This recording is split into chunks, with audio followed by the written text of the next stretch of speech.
something happen then? Did they come to an agreement? I don't think they. Okay. The deadline tomorrow. Yeah. I think they will go.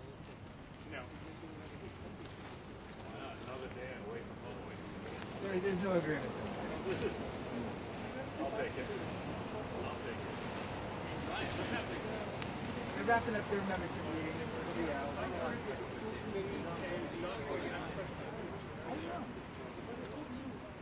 I mean, we're committed to going. I think we're going to go back into the building. Okay. Oh, I see. Okay. So just yesterday, everyone talked. Both sides talked about round the clock stuff. You training the rest of Trying, yeah. You guys started at 9. But that was what we scheduled. Anything else? Yeah, I didn't get here till later, but I think they were here at 9. I don't know what time they started swapping papers. Yep. They've been at it all day, so even during the rally, like bargaining people stayed here. Exactly. You know, keep at it. Yeah. At least this afternoon. At least this afternoon. 0. Ryan will explain. Off the record. Off the record. Well, it's their story.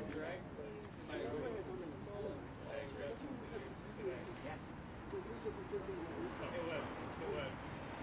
So, there's a Sunday, 18th. Yeah. Is there any chance that it's going to get by the final? You think a miracle? I don't know. I'm not having watched contract talks. I know, you've got that experience. Dot the I and all that stuff. That's very mechanical. Forget the conceptual. Doing the mechanical. And then after you settle the contract, you settle the terms upon which to go back into the building, so no one. Can that be on the must be able to close. Oh, we put that in the preference. You need background on that, you just get that. It's standard, non-retaliatory. You can probably look up Andover. Yeah, it's common. Yeah. It's like it's key in the sense that it's needed. Right. You know, needed. So what it does is it prevents the union president from getting fired. I mean, Right. It's just an example. So the idea basically was probably a lot of boilerplate that they could pull out. 100% boilerplate. I mean, they've been. Tried every machine. Reseating the wand that you walked on. You got to. And it was crazy. The April one was the lawyer there was just trying to play games. Nothing. I mean, it worked out fine. Yeah. So many problems get walked out. Maybe not. Amy, when you have a moment. No, they're going to soon, but I have a question for you. Hey, folks. We have our members coming out, so it'll just be like a minute or two. Sorry to keep you waiting.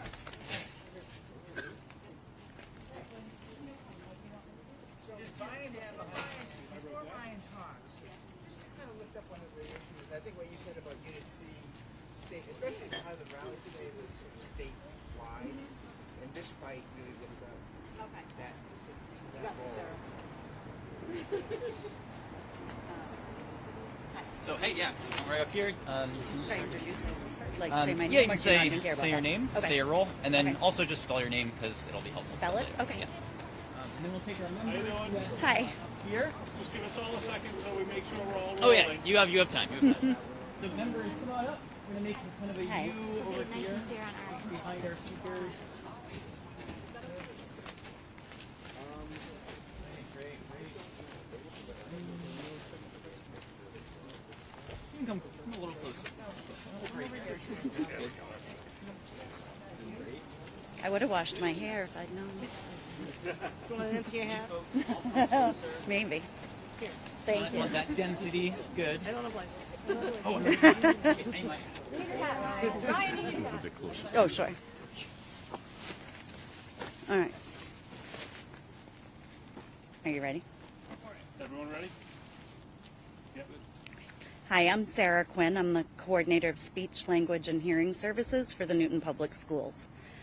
Last night I ran into a friend who works as a paraprofessional in another district, and she told me how she and her colleagues, other paraprofessionals, had come together after school to talk about the importance of what we're doing here and how we're really shining a light on the important work that Unit C staff do, and that it left them feeling really hopeful and empowered that other districts will start to understand the value of these people that are really in the trenches every day.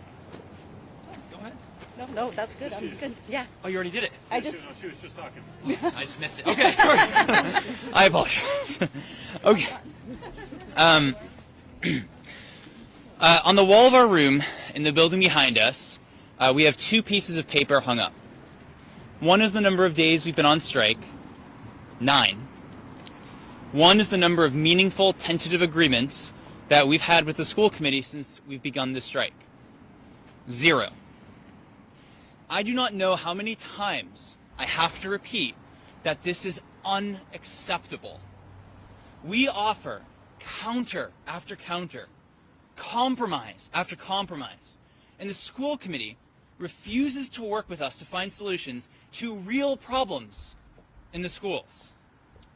We ask for expanding elementary prep time because our elementary educators need that time to plan and prepare differentiated instruction to meet a depth and breadth of student need that has been increasing for years. We ask for mental health supports because we have seen the tide of needs rise in our schools firsthand. And it's both more expensive and unconscionable to only spend resources after a student is in crisis. We ask for a modern, humane parental leave. I shouldn't have to explain why a new parent should be able to spend time with their newborn.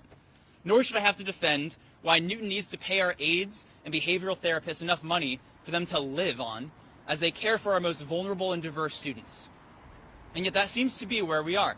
Today, we got to a place where the NTA and the school committee agreed on a framework for a family leave policy.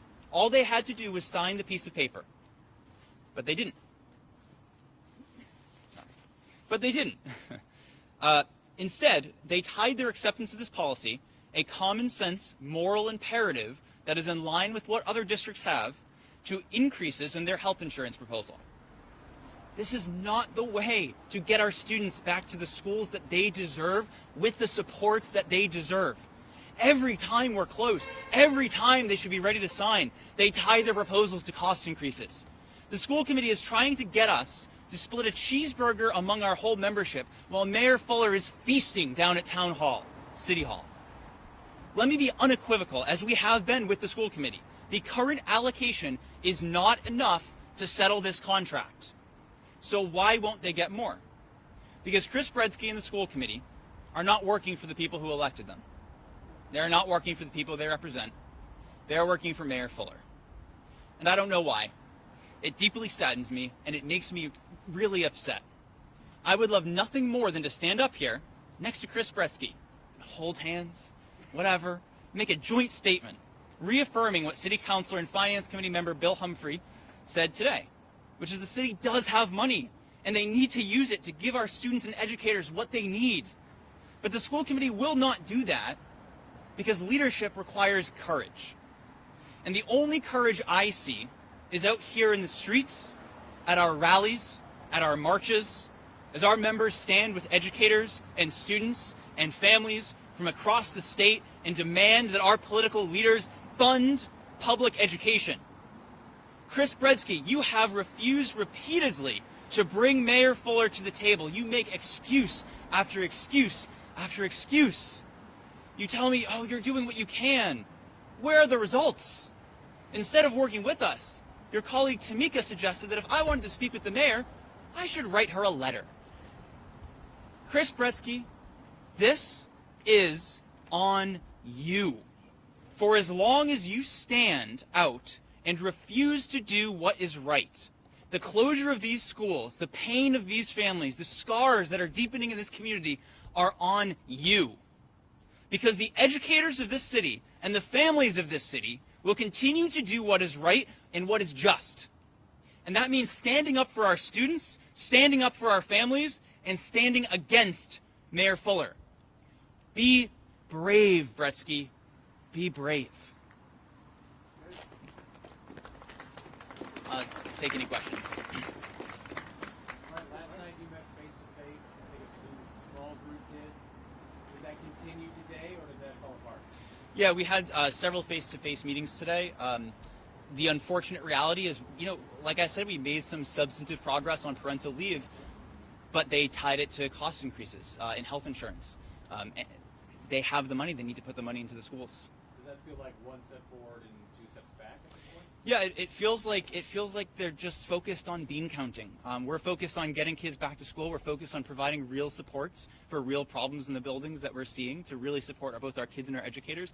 And they're just saying, "Well, let's move these beans around." It's not serious. It's not urgent. These fines are sort of being used as a motivation tactic. Right now you have hundreds of thousands of them accumulating, another 50,000 on its way. Is that motivating you guys to get back in the classroom, or is that not a factor in this negotiation process? The fines are not what are motivating us to get back in the classroom. We want to be back in the classroom because we love being in the classroom. It is all of us signed up to do that. We didn't sign up to do this. We feel the urgency of getting our kids back, but getting them back to the schools that they deserve and they need. To go back before we have that would be to continue the harm that Mayor Fuller and Chris Bretsky and the school committee have been enacting on our students for years. And it'd be irresponsible for us to go back before we have that contract. Today, Kelly Henderson of Newton South said during the rally that there are those who are selling plasma and cutting off their heat. Can you talk about how dire this situation is getting for some, and if you're hearing anything in conversations? I mean, the two things you just said, right? Not due to the strike fines. Yeah, these are not, those are not due to the fines. The two examples that you mentioned, which was a member donating blood plasma to help make ends meet, and people cutting off their heat. You can find those. Those are public comments from school committee meetings that took place before we went on strike. I don't know what else I can say to elaborate on that. That should be very emblematic of the dire straits that this district is in. And when we come to the table and we say, here are our proposals, we really are looking to solve these problems. We care about these people so much. We care about our students so much. And it's painful and really frustrating for the school committee to say, yeah, sure, okay, we get it. You're donating blood plasma, cool, but, we're going to bump our COLAs now. We're going to make your health insurance go up because we're not going to advocate for more money. We're not going to get more money. We're just going to work within our confines. The school committee has tied their own hands, and they are unwilling to untie themselves. Is there a feeling that you all are getting closer?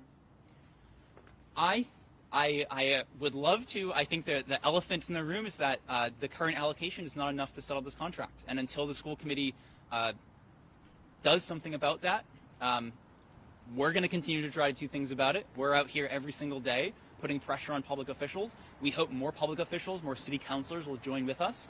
And we invite the school committee to do the same.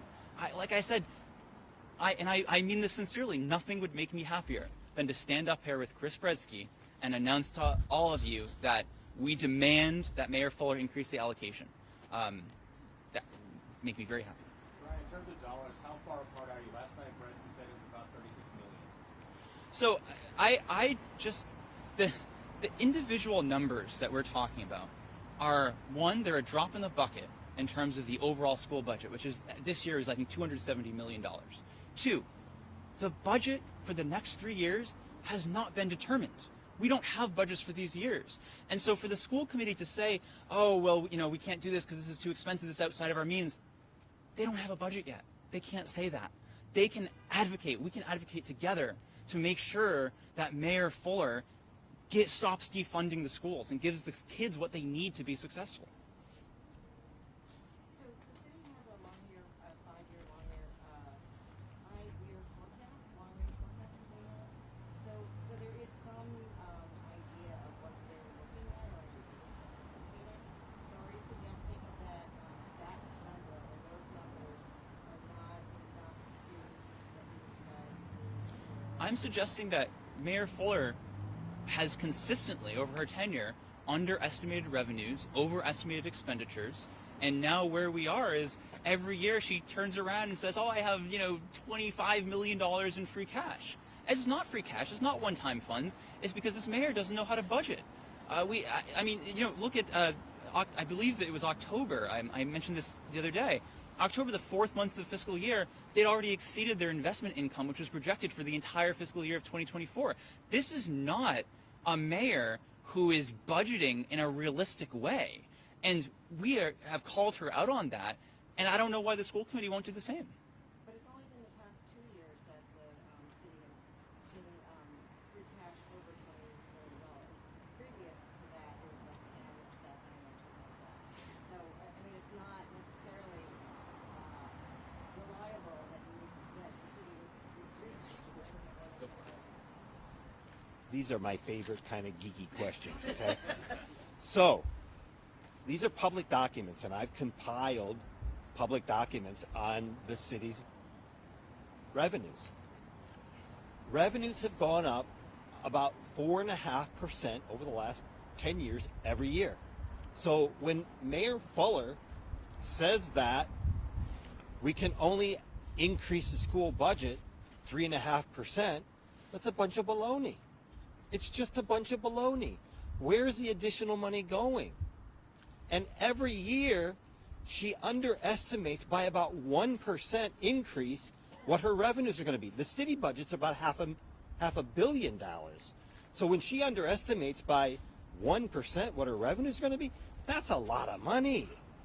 It's just, she needs to give a real number for what the allocation to the school budget's going to be every year, that's based on the fiscal reality of how fast the municipal budget is growing. It's as simple as that. One other little, we've gone through a lot of inflation. And since before the pandemic until now, the operating budget of the city relative to inflation, relative to the real value of the money that's coming in, has remained pretty steady in spite of 15% inflation over those years. The school budget, they're supposed to be making do with about 7% less in real money than they had 5 years ago, with the needs far more acute than they've ever been. So you just look at the numbers, go to the city budget, look at what they publish online, and the reality is right there to see. She's underfunding chronically the Newton Public Schools. Any other geeky questions? I love the geeky ones. I guess, can I ask a question of you? Of myself here again? I do this. Why is she doing this? I guess that's my question. Why would a mayor proclaim herself to be a friend of education, that she makes education such a priority, and watch the real buying value of the amount of money that she's allocating to the schools go down every year? Why would she do that? I think the obvious answer is she's not telling us the truth. She does not value education. And so I want to say to Chris Bretsky and the gang, stop trying to do backroom deals with her, because she's not going to budge, because she doesn't share your values. If you truly value the schools, then come out here with us, stand and fight her, because otherwise she could be there for 4 more years. 4 more years of that, can you imagine? Fight her. She doesn't deserve the name mayor of the city of Newton. Mike, 24 hours ago, both parties seemed to be talking about we have some hope and we're going to work around the clock for these 2 days to the 8 p.m. Sunday deadline. Both sides said we really hope we can get schools open by Monday. This feels different. What happened today? I'll tell you what I think where the hope came from for us. The hope came from for us because a judge, I mean, the hope for us always comes from the fact that we are so strong as a union. So I don't want to forget about that. But we won an important victory yesterday with the judge that had imposed fines. Because what that judge realized was the fines that were supposed to bring us back into the schools faster had actually enabled the school committee and the mayor to continue to basically sandbag us the entire week. He recognized that the fines, they were counting on the fines to break our strike. And that mayor said, that's not doing any good. And when he said, I'm not going to impose these fines that double every day anymore, that didn't work. And he pretty much reprimanded the school committee for not bargaining in good faith. We had hopes that they would stop that game of trying to bargain, to impasse with us and saying, we just can't do anymore. We thought, well, maybe now they'll bargain in seriously with us because they'll have to give up the hope that if they just wait us out, we'll give up. But they still seem bound and determined to operate within the fiscal constraints given to them by the mayor and tell us every time we put forward a proposal, it's too much. That's all they say. They don't even look at the educational importance and value of what we're putting on the table. They don't care. All they care about is it costs too much, it's not our priority. What are your priorities? We don't know. Bean counting. What's the schedule from here until Sunday night? We're scheduled to stay here as long as it takes. We've said we're going to be meeting with them at 8:30, and then we'll figure out from there whether we go on for more. But frankly, we go into the room, we present a proposal to them that is different than the last one, compromised, giving in a little bit, trying to find a way to agree with them, and they just keep saying no. Is that your proposal that you made today on the last advice? No, we just put it together. It's not on mine yet. But the proposal, just to get, you were talking about the parental leave? No, we haven't posted it yet. Will you? I don't know. I'll have to. We haven't made a decision about what. It's been hard to get things online, the proposals online, in a real-time basis because there's just so many going back and forth. We have tried to do that in the past, so it's a good question. I'm just thinking it would be helpful for everybody to see what proposal we made and what their counter was. So we're in a position right now where we're agreeing. We've come to an agreement about what parental leave should look like. Just to be clear, we are in agreement on the language. We're not quite in agreement about when it should be implemented, the start date of it. But the problem is they want us to pay for it and then some. Then some. How so? Pay for it in what way? Well, they're asking for givebacks on health insurance that actually the dollar value of those givebacks is more than the cost to them of the parental leave policy. So we're paying for it and then some. As I'm hearing you explain this, it just doesn't sound like you're coming that close to this deal. And I could be hearing you wrong, but my mind goes to the children and the students. That's where my mind goes to. It's really sad. It's really sad. They just don't get it. I think what they don't get is they've done this for 16 months. We went on strike to say to them, you can't keep doing that. Enough is enough. And they keep doing it. And they don't seem to care that the children are not in school, that we aren't able to be with them, that we continue to have to fight. It's sad. Do you expect to be bargaining all night? People have been talking about 24/7. Is that literally?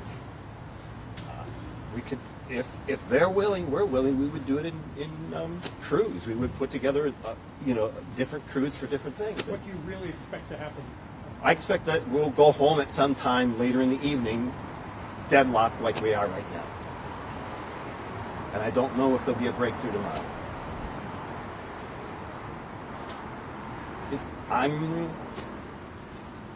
I'm sitting here.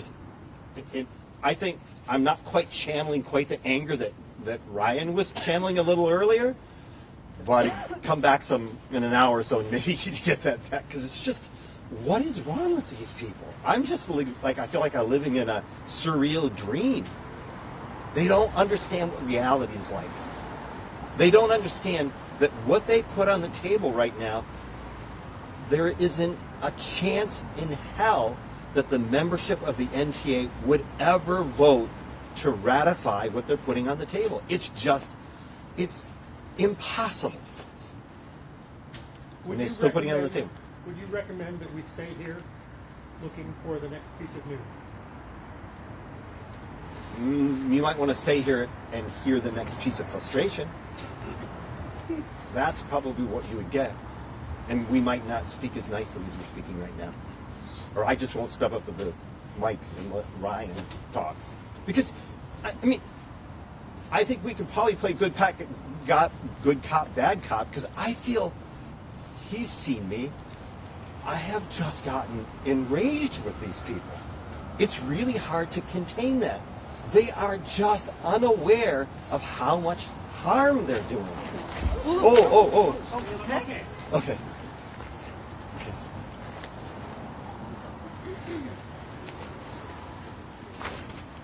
Any more questions? Are you okay? You are okay? Okay? You sure you're okay? I am definitely okay. Okay. Thank you very much. Thank you. The parents support you. Thank you. I appreciate that. If you could point like specifically to one hurdle in this negotiation that you're not able to get past. I'm sure there are several, but like one specific hurdle that really sticks out to you, what would it be? Okay. There's like a million, but let me give you the last one that we dealt with. So we have a proposal on the table to increase substitute coverage for absent educators, both teachers and behavior therapists. So we have programs like the STRIDE program that is primarily for children on the autism spectrum. And the behavior therapist, it's a really hard job and a really skilled job. If a behavior therapist is absent in those programs, there's no one to replace them. So the child that behavior therapist would be working with is now the responsibility of someone else. Oftentimes what will happen is somebody will be brought in from outside the program who doesn't have the skill set and doesn't know the student. So what that means is that student is vulnerable that day and is in danger. And they're certainly not going to make much academic progress that day. So we have a proposal that there should be a floating BT. For every 10 behavior therapists you should have one floater that's full-time that can step in, because the program, they do rotate the behavior therapists around the different students so that the students get used to working with different behavior therapists, and so the behavior therapists are known, it's a good practice. So if you had a floating BT, then there would always be someone to step in that knows the student and has the skill set. They said no, and they told us how much the program would cost that we're proposing without any explanation. So I asked Anna Nolan, so what's your plan? They don't have a plan. So we told them what really happens, and not just for behavior therapists, but also for teachers when they're absent. There just is this mad scramble to find the aide that's working with the student that you can be left alone for the day, because they don't have the severe behavior problems, but they have academic needs. Leave that kid and put that person with someone else, or whatever, however they shuffle. It's like whack-a-mole. Someone's going to get left without coverage, without someone working with them. And when we ask them, what are you going to do about it? Basically, their answer is, we haven't thought about that. Well, we need people to be absent less. You need people to be sick less? How is that a reality? How is that an answer? We have too many absences. That's not an answer. That's blaming teachers because you aren't giving them the resources that they need to do their jobs well and to feel good about their jobs. Do you know how bad it feels when you're working all day long and you don't feel like the child that you're working with is getting what they need, it's scary when you think that they're at risk. It's scary, and it raises the stress level. It's just awful. There's the answer. That's an example for you. Mike, on the flip side of that question, is there an issue that you feel the closest to making a breakthrough on? Sometimes these things sort of, when the dam breaks a little, they open. Yeah, that's a good question. And I would say that the issue of parental leave is one where we have arrived at common language. So we've just decided to stop beating at that issue and say, all right, we think this language works. We hope that eventually you'll get over the idea that somehow we're going to pay for it for ourselves. And hopefully we'll come to a point where we just bring it back and say, we've agreed on this language. Let's put this into the new contract. So that's sort of where we're at right now. That would be the one place where I feel like we have strong language that we can agree to, that we've already agreed to. But we want some language that's important to us, right? Our members should be able to be with their children when they're born and through their early months. But there's the issue of social workers in every school. There's the issue of having adequate substitute coverage. These are working condition issues where we are saying, give us the resources to do our jobs well. Our jobs have become overwhelmingly stressful. You're not providing us with the resources. Chris Bresky, Mayor Fuller, give us what we need. And so they aren't committed to it, so we're saying put it in the contract. We are not going to walk away without a contract that provides the best possible learning conditions for our children.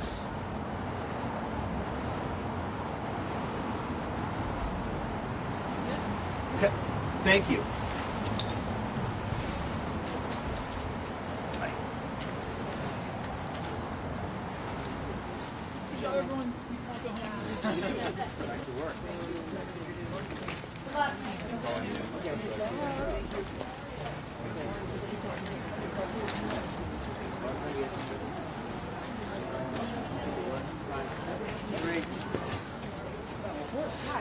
Thank you. Nice